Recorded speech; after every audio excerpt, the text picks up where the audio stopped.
All right. What's up? What's up, Panther Nation? This is your boy, Big Brother A. I'm here wanting to speak with you guys before Fan Fest. All right, we're gonna Fan Fest is tomorrow for the Carolina Panthers. Um, I want to talk about training camp so far. We've had about 4 days of training camp. A lot of news already. Got two big injuries to our young guys. We lost Nick Scorton first day of camp, and me and Big Brother Jay discussed that in our live podcast, live showing, and just today we found out Chris Brazzell, our third round pick that we were really excited about, is getting surgery. He had a second opinion to get surgery on his LCL that he tore. So, real tough loss. I was actually extremely excited for Chris Brazzell. I thought he would add a lot to our wide receiver core, especially as a deep threat. Real disappointing. We lost him. Man, we really need to look at our staff, our health staff. We just seem to really do poorly with evaluating injuries and when the proper time to return. Or maybe we just have extreme bad luck. I don't know. Maybe it's probably a mix of both. But, yeah, I wanted to do that. And also, meaning to go over the Frat to the future, which should be interesting because it's going to be for our third and fifth rounder. Chris Brazzell, he's out for the season. What should we expect from him in the future? He's out this year. What should we expect? I'm going to discuss that. And, like I said, our fifth rounder, Zakee Wheatley, he was, according to PFF, our best pick. So, I believe he was our best pick. So, what should we expect from him? But before we go into Fred in the future, Fan Fest, I'm expecting some good things from the office. Despite that, some things we've been hearing is Bryce and T-Mac's chemistry is excellent. The offense has built itself up. Last padded practice, the offense whooped the defense, which is what I want to hear. I don't want to hear the defense is beating down the offense this whole training. I want to hear the offense is beating down the defense. Why? Because we need to have confidence in our offense, especially since we put so much resources in our offense and even got an offensive head coach. I want to hear about how great our offense is. But T-Mac's looking good. He put on more muscle, so excited for him. Bryce is looking good. Kenny Pickett is looking horrible, apparently. Kenny Pickett is looking very bad, so really worried about that. Okay, really worried about how bad he looks. I'm hoping Haynes King and maybe we brought in Kyle Trask, which definitely worries me because it seemed like we've recently discovered that Kenny Pickett might not make it for the season, so we need to look at some more quarterbacks. I'm worried about what we have behind Bryce. So right now it's Bryce or bust, like really Bryce or bust. Jonathan Brooks has looked. I haven't heard his name too much, but Jonathan Brooks is healthy. He's seems like he's helping out. And the only other person I've heard on offense, as far as offensive player, is Xavier Legette. I heard he having a great camp, but that's just camp. We need to see him in live action. But right now he is in a very good spot because Chris Brazzell, since he's out for the season, Xavier Legette sort of has wide receiver 3 on lock. I do not think he would lose that spot out to anybody, not John Mechie or Jimmy Horn Jr. or David Moore. But who knows? Who knows? But I think he, some of the pressure has been let off for Xavier Legette. But we're gonna see with FanFest. I want to see, maybe we talked about the defense, maybe some excitement from the defense as well.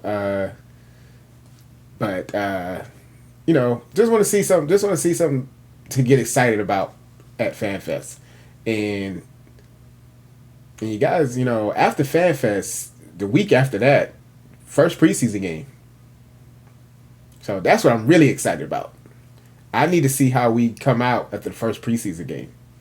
So just think about that. We're a week and a day from the first preseason game. What do you want to see from our team? Over here at Frat House Podcast, I want to see hunger. I want to see a need to win. I want us to treat that first preseason game extremely importantly. I want us to fight hard for that first preseason game. I want us to take it serious. So we'll see. But you know what? Let's go ahead. That's just some tidbits. I'm gonna be looking at some of the offensive players mostly during FanFest. Going to read the results, and I want to see if any of those guys show out. It is FanFest. It's not going to be too hard. It's for the fans. It's just to see. But still want to see something to get us excited about. And I'm hoping the injury bug is over for the Panthers. You already bit us twice. Okay, the injury bug already bit us twice. Nick Scordon out for the season. Chris Brazzell out for the season. Already bit us twice. Okay, no more injuries. All right, no more season-ending injuries. All right, let's avoid that, please. Okay, so Frat to the future. Yes, Chris Brazzell. Like I said, a guy we was really excited about. He actually showed up in a play during training camp early out of the pads. Had a great catch, but tore his LCL or sprained it.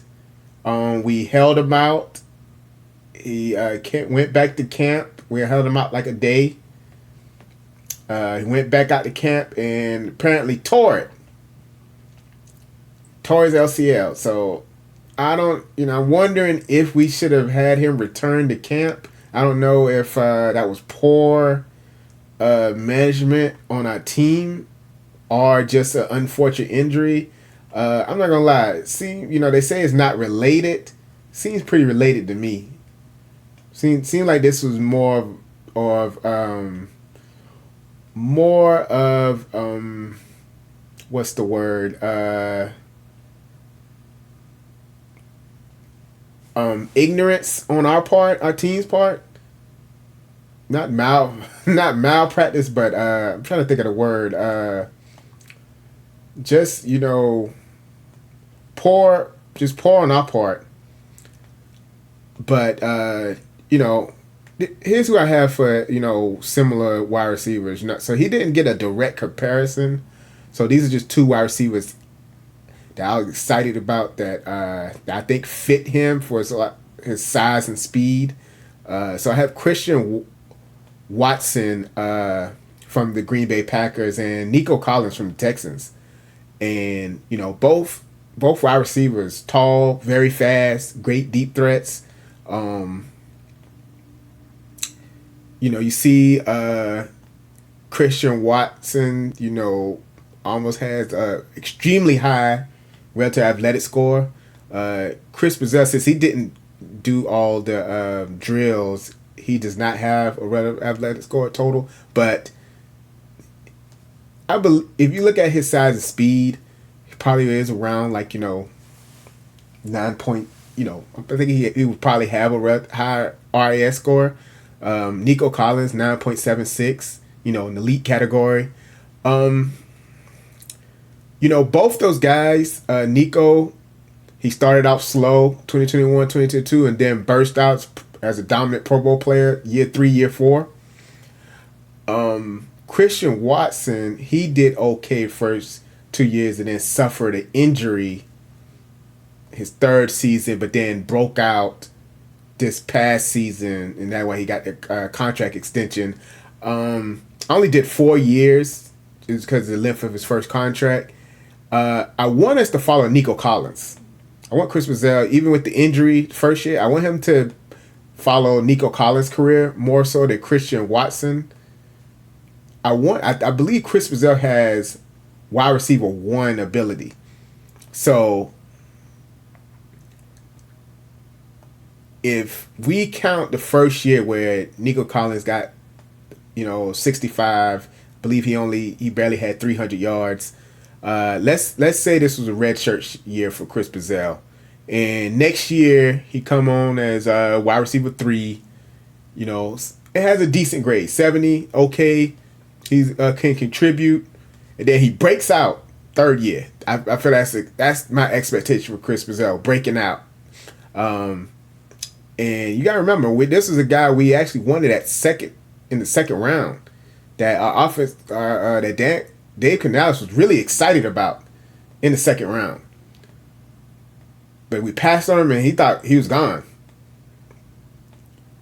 He stated out in the Blueprint episode, and then we end up getting him in round 3. So I got my expectations high for him as well. And I think he could reach these heights for these players. We don't want him to turn out like a player like Drew Carter. Drew Carter, extremely fast wide receiver for us, tall, but just was not a good catcher. Okay, he didn't really contribute much to the offense. And, we seemed like we dialed up one play for him, a deep threat, but let me check. I don't think Drew Carter even averaged 200 yards with the Panthers, which is, crazy to think, but let's check. Let's check now. Let's check right now. And, Drew Carter is a 5th rounder. Okay. He actually got 300 and 500 yards one season. Maybe we would accept 500 from Chris Brazzell next year. Okay, maybe okay. I'm not gonna down Drew Carter too much. Okay, maybe he did more than I thought. But for a start, we'll accept that. We'll accept that. But I'm on the higher end analogy. I'm looking for a Nico Collins type production in year 3. Okay, we're not going to expect much from him next year, especially returning from an injury. Year 3 is when I'm expecting something big from him. All right, now 5th round pick, Zakee Wheatley, right? Safety. Okay, this was, according to PFF, our best pick. Our best pick at our one of our most needed positions. I love this pick.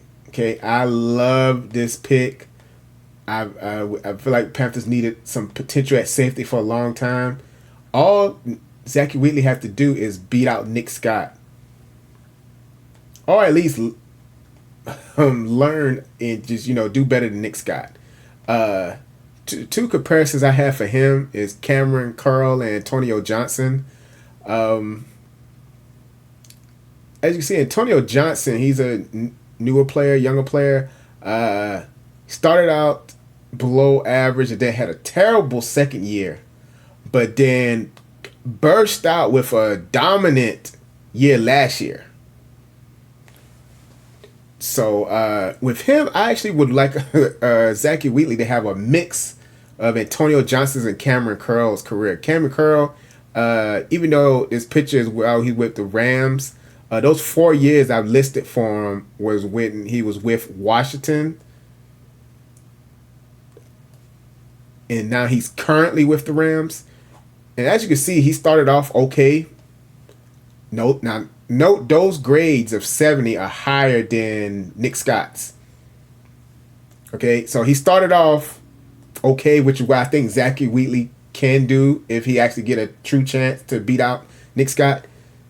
He started off all right and then became a great player, good above average player in 2022. Okay, Pro Bowl type safety in 2022. He had a down season in 2023, but he produced year 3. Now Cameron Curl ended up leaving to sign with the Rams and ended up producing pretty well for the Rams. But Zakee Wheatley, it's another year 3 result we want from him. You know, we want him to become a productive player in year 3. We're not but with him, I'm actually expecting him to beat out Nick Scott. All right, best pick. I want him to beat out Nick Scott. I think Nick Scott is just very limited as a player and should be a backup for us. Should be an experienced backup. He comes in, he can, do okay. But I think we got more potential on our defense with Zakee Wheatley. And that's it, man. Those are just the expectations for, I did Lee Hunter and Monroe Freeling.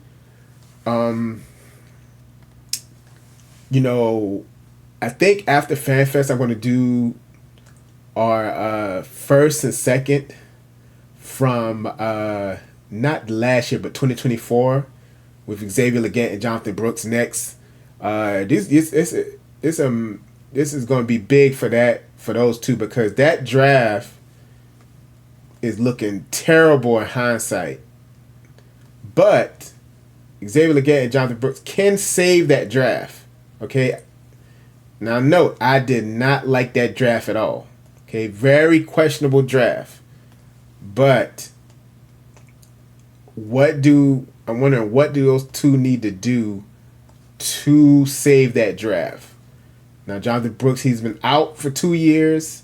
Xavier Legette, he's basically playing for his job. He did not do well last year. And he did, somewhat okay, had a lot of drops first year, did all right though, but did not do well last year. So, and now he's down to wide receiver 3. I'm gonna go in depth to see who I would compare them to. I believe Jonathan Brooks, I'm gonna do some research, but I remember he was compared a lot to Jamal Charles. Slightly slower Jamal Charles, and that's a heck of a comparison. Jamal Charles is my second favorite running back behind LaDainian Tomlinson. So, very high praise. Jamal Charles, he had averaged like 5 yards for like 4 years seasons. Just extremely dominant player, and was great out the backfield as well as a catcher. But yeah, man. I think that's all I have for now, guys. I just want you to. I think we should enjoy ourselves. FanFest is tomorrow.